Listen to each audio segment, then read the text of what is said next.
Hi, my name is Denis Griffin. We're on my home farm here in Knocknagoshel, County Kerry.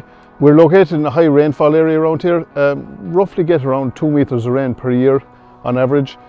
I suppose the challenge is the high rainfall, and how we overcome that is the farm is divided into paddocks through we strip graze or use a back fence. There's a road going through all the farm. All the farm is accessible from the road in small paddocks, and it allows us to move cattle regular if we need to.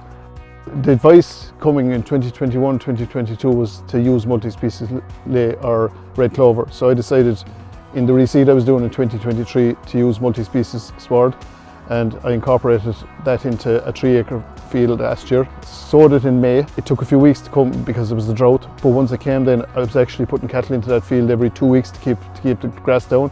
This year is the second year of it, and it's definitely thriving better than the rest of the farm with very little amount of nitrogen. It has only got about 12 kgs of nitrogen to the acre since. On this farm there's 11% space for nature, and that's not just me saying that, that's defined by the Department of Agriculture. Then if you move on to climate, we've reduced the fertiliser input significantly from 200 kgs per hectare down to about 80 kgs per hectare, which is significant, and that's part of the journey we're on to make the farm more sustainable. Well, I suppose we've been farming Herefords since 2010. The main reason we switched to Herefords were there's a good few reasons really. They're docile, they're easy to manage, they're available locally.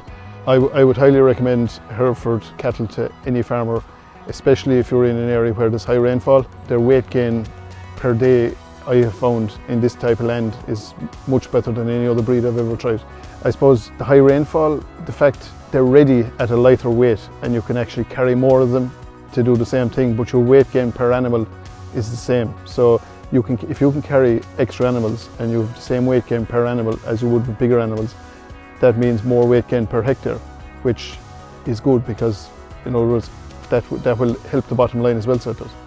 When I go into a restaurant and see Irish Hereford Prime beef on the menu, it makes me very proud to be an Irish Hereford Prime beef producer.